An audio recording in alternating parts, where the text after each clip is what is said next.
اعوذ باللہ من الشیطان الرجیم بسم اللہ الرحمن الرحیم ٹاٹیو بچو اس ازیک سبق امیک عنوان گرو نانک تہ سیلبس مز مگر اس ٹاپک ات گرو نانک دیو جی ات لکھت کتاب پہ تہ اور یہ سبق آز پرن تو بہ پر تھی تہ کڑو پن کتاب اور تھو پانس برہ کن پتہ کرو امیک اعادہ کرو گھر تہ یاد تو بیٚیہِ لکھو ات پہ پیج تہ گرو نانک دیو جی ہمارے ملک ہندوستان کی کئی خاص باتیں ہیں.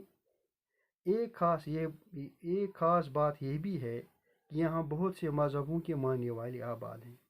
یہ سون ملک ہندوستان یت مز واریاہ جان یہ خاص کت اخ خاص کتھا یہ واریاہن مذہبن ہند مانن ول روزان. سینکڑوں برس سے وہ سب ساتھ ساتھ رہتے ہیں. ہتھ بری وری گئی تم پانو اخ أکس سۭتۍ روزان. ہر مذہب کے کچھ بزرگ بہت مشہور ہیں. پرٛٮ۪تھ کُنہِ مذہبس پن اخ شخصیت پن بزرگ اخ اور پن مذہبی پیشوا سب ان کا نام عزت سے لیتے ہیں. تمام لوگ باقین مذہبن ہند تم عزت سان تہند ناو ہیوان. ایسے ہی ایک بزرگ گرو نانک ہیں. یتھُے اخ بزرگا اخ گرو نانک یُس زن سکھن ہند بانی تو سہ مشہور.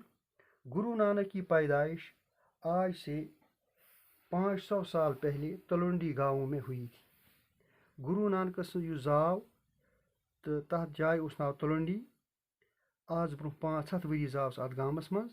آج کل اس گاؤں کو ننکانہ صاحب کہتے ہیں. یہ آج موجود پاکستان یہ تھی ننکانہ صاحب تھی جائے تو تھی گامس مز زامت.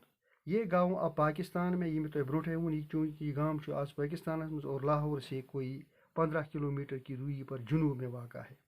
لاہور پہ 15 کلومیٹر دور جنوبس مز. گرو نانک کے والد کا نام کالو چند تھا.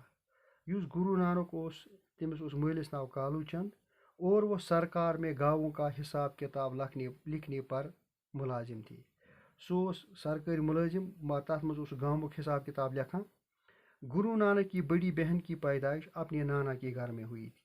گرو نانکس بڑ بین تم چونکہ سہ زام پنس بڑ بب سند گھر اس لیے انہیں نانکی یعنی نانا کی کہتے تھے. لہذا امس بین ونان نانن کی تہ ونان